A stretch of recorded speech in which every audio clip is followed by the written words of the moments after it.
Hi hello வணக்கம். எல்லோரும் எப்படி இருக்கிறீங்க? வாங்க சூப்பரான ஒரு முள்ளுவாழை கருவாட்டு குழம்பு செஞ்சுக்கலாம். பாருங்கள், நான் முழு கருவாடாக எடுத்துருக்கிறேன். பாருங்கள் எப்படி இருக்குதுன்னு. முழு மீனாக இருக்கிறது அப்படியே மடங்கி இருக்கும். இது பாருங்கள், மடக்க முடியல, அவ்வளோ முள் பாருங்கள்.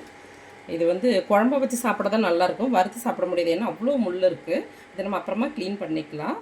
இப்போது நம்ம கருவாட்டு குழம்பு தாளித்து விட்டுக்கலாங்க. அடுப்பு ஆன் பண்ணி மண் சட்டி வச்சாச்சுங்க. ஒரு 3 ஸ்பூனு கடலெண்ணெய் சேர்த்துக்கலாம்.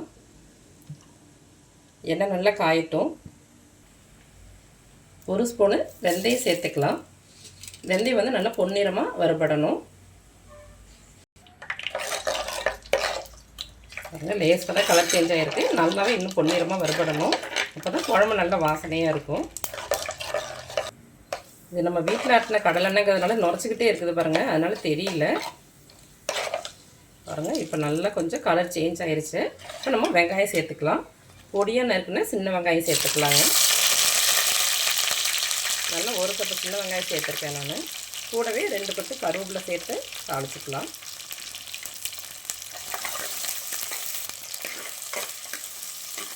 வெங்காயமும் நல்லா பொன்னிறமாக வதங்கணுங்க.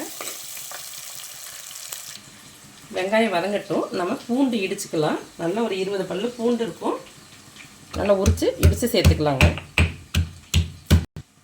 ரொம்ப நைஸாக இடிக்கணுங்கிறது இல்லை, நம்ம ஒன்றும் அதிகமாக இடித்தா போதும். பாருங்கள், இந்த அளவுக்கு இடித்தா போதும். நம்ம இப்போ சேர்த்துக்கலாம்.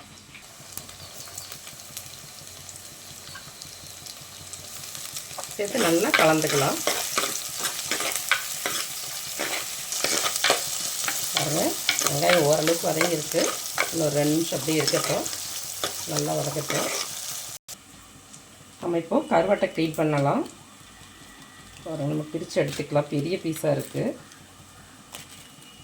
இது உப்புலையே வச்சுருக்கிறதுனால பாருங்கள், உப்பு ஃபுல்லாக சாப்பிட்ருச்சு இந்த தோல் எல்லாத்தையும். இது மாதிரி நம்ம தோல் எல்லாத்தையும் எடுத்துக்கலாம்.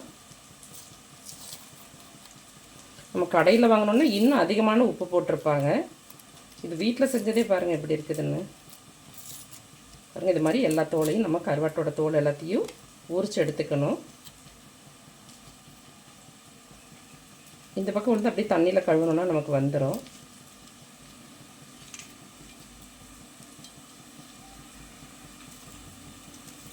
நல்ல பெரிய மீனுங்க. ஆனால் இதில் என்னென்னா முள் சாப்பிட முடியாது, அந்த அளவுக்கு இருக்கும். ஆனால் குழம்பெல்லாம் அவ்வளோ வாசனையாக இருக்கும், டேஸ்ட்டாக இருக்கும் ரொம்ப. இது மீன் குழம்பும் சரி, கருவாட்டு குழம்பும் சரி, அவ்வளோ நல்லாயிருக்கும்.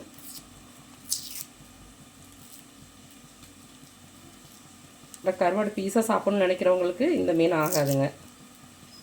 நம்ம இந்த மாதிரி பிரித்து தோல் எல்லாத்தையும் எடுத்துக்கலாம். பாருங்கள், வெங்காயம் வேறு வதங்கிடுச்சு. இப்போ நம்ம தக்காளி சேர்த்துக்கலாம். ஒரு 3 தக்காளி சேர்த்துக்கலாம்.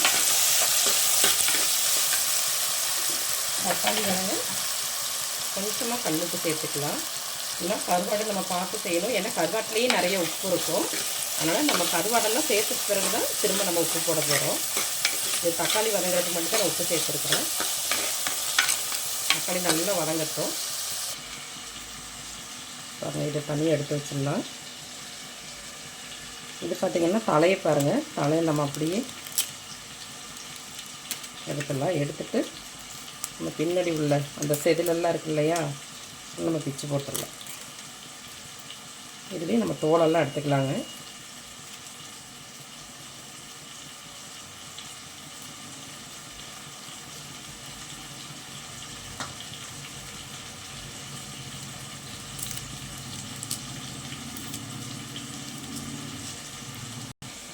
நம்ம இப்போ எல்லாம் க்ளீன் பண்ணி எடுத்துட்டோம்.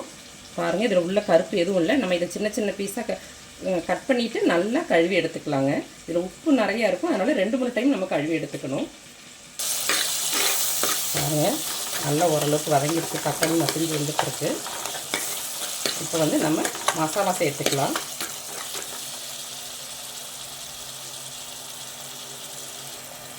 3 ஸ்பூனு குழம்பு மிளகாத்தூள் சேர்த்துக்கிறேன். நீங்கள் மீன் குழம்பு, கருவாட்டு குழம்பு, புளிக்குழம்புக்கெல்லாம் எந்த மசாலா சேர்ப்பீங்களோ அதையே சேர்த்துக்குங்க. அது கூட ஒரு 1/4 ஸ்பூனு தனி மிளகாத்தூள் சேர்த்துக்கிறேன். இதுலேயும் ஏற்கனவே மிளகாய் இருக்குது, மிளகாய் சேர்த்துருக்கு. இருந்தாலும் கொஞ்சம் கருவாட்டு குழம்பு கொஞ்சம் காரத்துக்காக நான் ஒரு 1/4 ஸ்பூனு தனி மிளகாத்தூள் சேர்த்துருக்கேன். மசாலா சேர்க்கும் போது அடுப்பை நல்லா சிம்மில் வச்சுக்கணும். ரொம்ப வதங்க வேண்டியதில்லை, லைட்டாக ஒரு பரட்டி எடுத்துக்கிட்டால் போதும். இப்போ காய்கறி சேர்த்துக்கலாங்க. நான் வந்து முருங்கைக்காய், கத்திரிக்காய், உருளைக்கிழங்கு, பாதி சவுச்சவு எல்லாம் நல்லா கழுவிட்டு தண்ணியில் போட்டு வச்சுருக்கேன். இப்போ நம்ம அதை சேர்த்துக்கலாம். இப்போது கலந்துக்கலாம். அடுப்பு சிம்லேயே இருக்கட்டும், என்ன மசாலா இருக்குது, நம்ம தண்ணி எதுவும் சேர்க்கலை. இந்த காய்கறி கூட நம்ம கலந்துக்கலாம். கலந்துட்டு கொஞ்சமாக தண்ணி சேர்த்துக்கலாம்.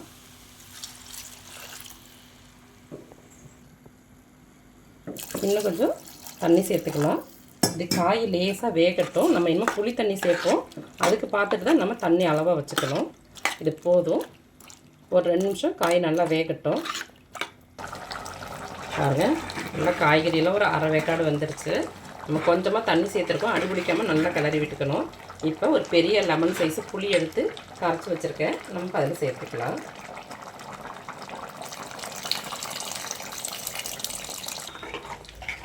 புளி தண்ணி சேர்த்து நல்லா கலந்து விட்டுக்கலாங்க. இப்போ எல்லாம் சேர்ந்து நல்லா கொதிக்கட்டும். நான் உப்பு மட்டும் முதல்ல கம்மியாக சேர்த்துருக்குறேன். கருவாட்டில் உள்ள உப்பு இருக்கும், கருவாடெல்லாம் சேர்த்து தேங்காயெல்லாம் சேர்த்துக்கு பிறகு உப்பு பார்த்துட்டு நம்ம உப்பு சேர்த்துக்கலாம். இப்போ நல்லா கொதித்து பச்சை வாசனை போகட்டும், காய்கறியும் நல்லா வேகட்டும். பாருங்கள், இந்த கருவாடு நல்லா சின்ன சின்ன பீஸாக, இது ரொம்ப சின்னதாக கட் பண்ண முடியாது, ஏன்னா முள் பாருங்கள் இப்படி இருந்துக்கிட்டே இருக்குது.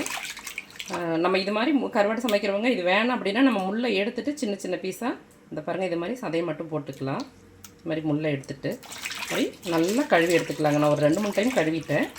இது இப்படியே தண்ணியிலே கொஞ்சம் நேரம் போட்டு வச்சிடலாம். அப்போ வந்து இதில் உள்ள உப்பெல்லாம் கொஞ்சம் நல்லா கரைஞ்சிரும். இப்படியே ஒரு 2 நிமிஷம் இருக்கட்டுங்க.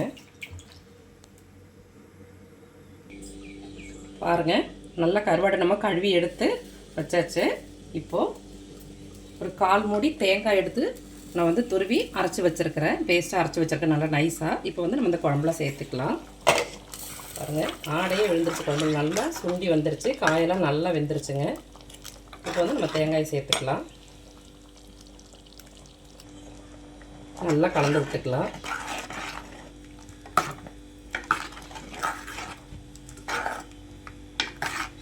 லேசாக ஒரு கொதி வரட்டும், நம்ம வந்து கருவாடு சேர்த்துக்கலாங்க.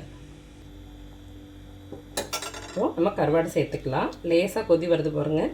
இப்போ கருவாடெல்லாம் சேர்த்துக்கலாம். நம்ம இப்போ கலந்து விட்டுக்கலாம். நல்லா போட்டு முள்ளை உடச்சிடக்கூடாது, அப்படியே இருக்கட்டுங்க. நல்லா எல்லாம் சேர்ந்து ஒரு கொதி வந்துச்சுன்னா நம்ம அடுப்பு ஆஃப் பண்ணிக்கலாங்க. பாருங்கள், நல்லா கொதிக்குது. நம்ம இது வரைக்கும் உப்பு போடலை. உப்பு, காரம், புளிப்பு எல்லாம் இந்த ஸ்டேஜில் பார்த்துட்டு நம்ம போட்டுக்கலாம். நான் கொஞ்சமாக உப்பு சேர்த்துக்கிறேன், எனக்கு பத்தலை, நான் கொஞ்சமாக சேர்த்துக்கிறேன். நல்லா கலந்து விட்டுக்கலாம். இன்னும் கொஞ்சம் நேரத்தில் ரொம்ப கெட்டியாயிருங்க குழம்பு. பாருங்கள், இப்போ எப்படி இருக்கு இல்லையா? இன்னும் கொஞ்சம் நேரத்தில் எல்லாம் நல்லா செட் ஆகிரும். ரொம்ப நல்லாயிருக்கும். ஒயிட் ரைஸ் கூட அவ்வளோ சூப்பராக இருக்கும் இது. கொஞ்சமாக மல்லிக்கீரை சேர்த்துக்கலாம். இப்போது எடுத்துக்கலாங்க.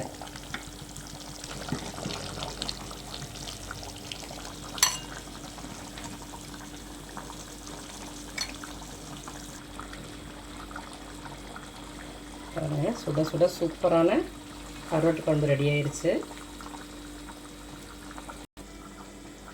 சுட சுட சூப்பராக முள்ளுவாழை கருவாட்டு குழம்பு ரெடி ஆச்சுங்க. நீங்களும் இது மாதிரி செஞ்சு சாப்பிட்டு ஆரோக்கியமாக இருங்க. ஓகே, பாய், தேங்க்யூ.